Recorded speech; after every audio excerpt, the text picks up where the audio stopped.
Welcome to the Self-Awareness and Self-Compassion Podcast, formerly known as the Full Spectrum Feeling Podcast. I'm your host, Blaise Schwaller, life coach, mom, and former tattoo artist. I help people heal their past, speak their truth, and love the lives that they're living now. Join me here every week for conversations on how to live an imperfect but fully engaged life that embraces all the feels so that you can stretch into your best life while enjoying the you that's here right now.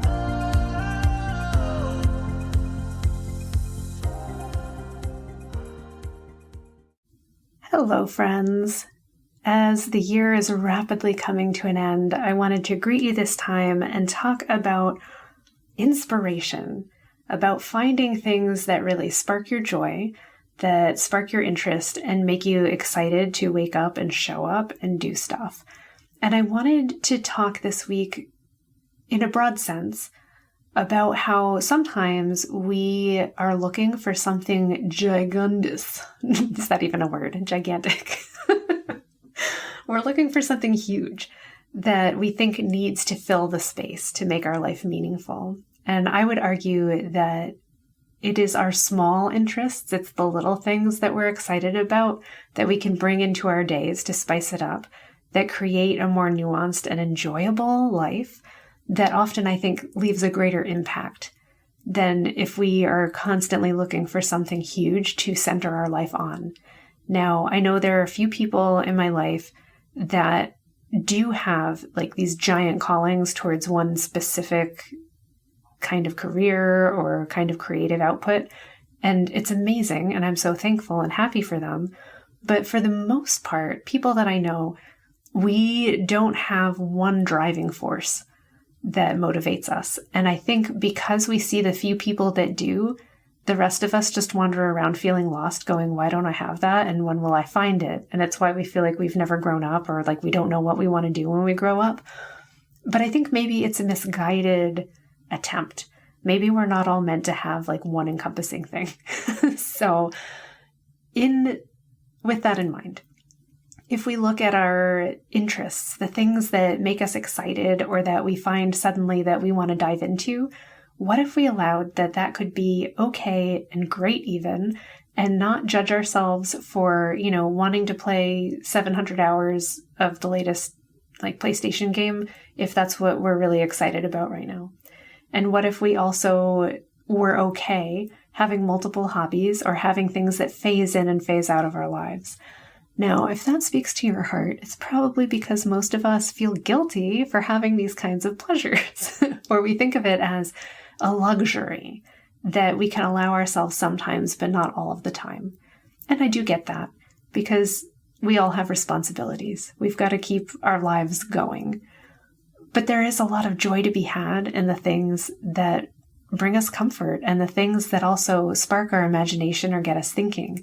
So for myself, I had a gigantic list of books that I want to read, things that I'm interested in learning about. And my dilemma right now, honestly, is how do I read 3 books at once and not overwhelm myself? Because I have a lot of different things that I want to know about. So I have books that are teaching books where I want to learn something. I have complete escapade, like let's just vacate the brain and have some fun books. And I have some that are also shorter stories that I'm interested in reading. I don't even know why, just they seemed like an interesting story and they're not the genre that I normally would read. And I want to do all of them. And for me, I find that there's benefit to it for me. Like I just feel like I become smarter if I'm exposed to more different ways of thinking. And I value that. So why not? I also have gotten into playing video games on my computer lately just to turn my brain off a little bit. And it's seeking a little bit more balance in my life where I go through phases where I do a lot of output, where I'm creating a lot of things and reaching out to a lot of people and doing presentations.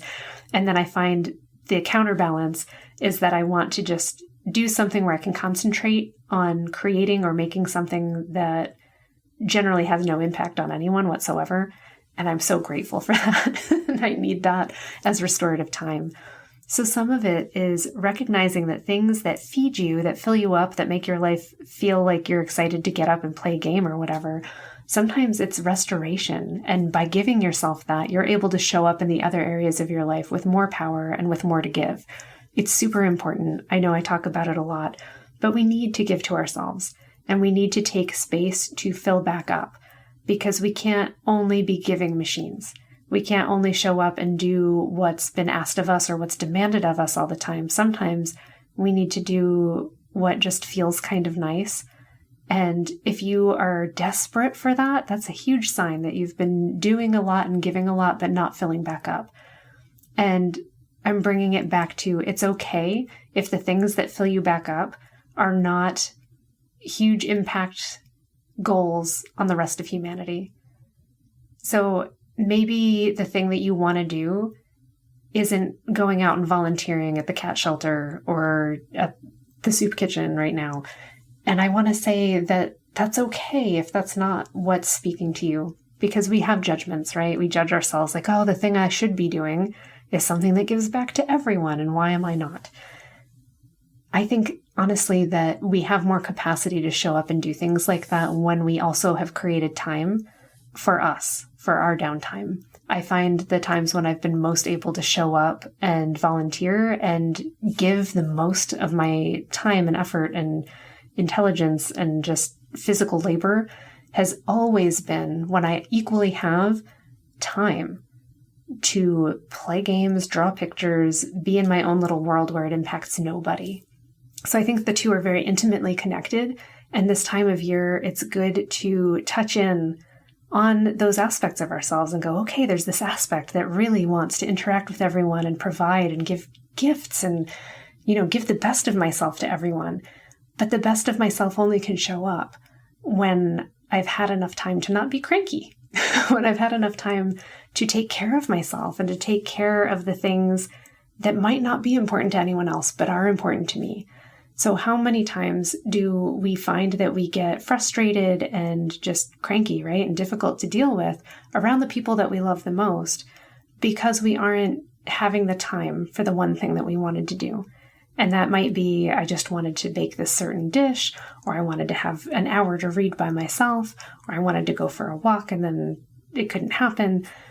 I find that when I track those events, if I notice how many times I feel I've been denied something that I really wanted to do, it is so clearly correlated with how I show up with other people. And it makes it easier for me to choose to give back to myself because I know that it equally results in giving back to other people and showing up more powerfully. It is so easy to forget that. So we need to have forgiveness for ourselves when we recognize that we keep trying to show up for everyone and it's just not going the way we wanted. So if you find that that's happening, like, oh, I'm showing up for everyone and I'm making all the meals and I'm directing all of this stuff and I'm planning for everybody and I'm doing these things, and I feel that everybody isn't grateful or they don't notice or they don't care about what I'm doing, that is your sign that you haven't been giving yourself enough praise and credit for doing this, that you need that kind of acknowledgement. And we can't assume or demand it from others, even though that is our instinct and it's what we've been taught. We've been taught that other people should be giving us the feedback, to give us the praise, to let us know that we're doing okay. And I would argue that the fastest road to feeling better is being able to provide it for ourselves. And it's the one thing that we can control. And we get so frustrated so much easier when we want someone else to tell us something that we haven't told ourselves. It's so tender to notice that about ourselves, to go, oh, I just wish that everybody noticed that I cleaned that room or that I took care of all these things for them. And our instinct is to want to go tell them, look, I did all these things. And the unspoken part is for you. And they're like, oh, okay, nice. And that is not the reaction that we wanted. And it breaks our heart a little. And then we get resentful. And then we don't want to do the things. And it becomes harder and harder to show up. And then we're mad because that's not how we want to show up. It's like I've lived this before. So to stop that cycle, to interrupt it, you need to be able to take the pause and go, okay, I don't want to become a martyr here. What I want to do is show up because I want to, with joy from my heart, without expectation.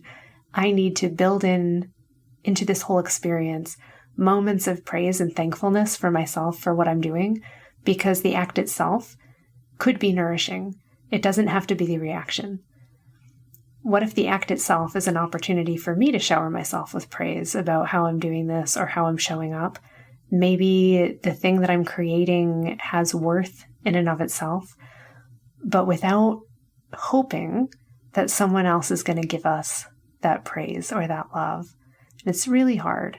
But ironically, I find the more that I'm excited about something that I've done, or that I'm already giving myself the praise and the love for having done so, the more quickly other people chime in and have that same attitude towards it or towards me, where they're able to notice it and see it and have that joy about it. And it's like a reflection of my own activity. And that can be hard sometimes, where we recognize that the people around us might be reflecting back our own resentment. They might be reflecting back our own anxiousness and frustration about something, rather than the joy and peace and love that we wanted to create. And if that's happening, please don't take it personally. Don't go, oh, well, I've made it bad. Everyone's just reflecting all the stress and the season is stressful. It is in that moment that we owe ourselves the most kindness and the most gratitude to be able to stop and go, oh my gosh, it's gotten so stressful in here. It's gotten so difficult. And this is the moment where I need to just stop and go, you know what? I'm working really hard and I'm really proud of myself. And it might even move you to tears. If no one said that to you before or ever, if you haven't ever said that to yourself, it is such a tender moment to go, oh, I've been working so hard. And I appreciate that I've been busting my butt to create this experience around me. And it hasn't been easy. And I'm so grateful that I've been able to show up. And I'm really tired. And what might I need right now in this moment to feel okay? And then allow yourself to reply. Allow yourself to have some space to say, I need to cry, or I need a break, I want a nap. I think I just need to sit down and look at all this stuff and not do it right now. Or I think maybe I need help. That's often the thing that comes up, is like, you know what, this has been great, but I need help. It's not going to get done on its own. And we don't come to those conclusions. We're not able to ask for the help if we don't realize that we need it. Or we think that we're asking for help when really what we're asking for is acknowledgement. By acknowledging ourselves, it gives us the space to be able to ask for help. So you might find that surprising outcome, but it actually tends to go better. In part, again, because people reflect back that they see that you've acknowledged that you need help and you've slowed down and you're being vulnerable, and it allows them to show up and be that person to help you and hold you and get through whatever you're going through. Seasons, they can be so crazy. I hope that things are going well. I hope that this week you are remembering the preciousness of yourself and of the spaces that you are creating and the experiences that you're curating for yourself and others. I'm wishing you all an amazing holiday. And I'm hoping that as you're moving towards the new year, rather than overwhelming yourself with new goals and things that you want to accomplish, that you're also slowing down and appreciating and acknowledging all of the things that you have made possible over this last year, that you've been able to experience and learn from and grow and share. All of that is what creates your life. And it's precious and it's good. And I'm wanting to acknowledge you and appreciate you. I hope that you have a wonderful, wonderful week. Thank you for joining me on this podcast. And this is the time that I'm going to announce that this year will be the last year of the Self-Awareness and Self-Compassion podcast. So I only have one more episode. It has been an amazing year. It's actually been 3 years. And I'm realizing that I've said a lot of things and we've explored a lot of stuff. And it's important for me to take my own medicine and take my own advice and listen to my own heart and my mind and what's been going on. And it says that I need a break. And it's time for me to take some restorative time and to come up with the next direction, either for this podcast or for my business or both. And I'm going to do that. I love what I do. and I love what I've created. And I'm so grateful that I've been able to share it with all of you. I would encourage you to go back and have a listen at the different episodes, find something that has a topic that really speaks to you, and share it with a friend. I would love to see this thing blow up after I stop producing it. That would be pretty funny.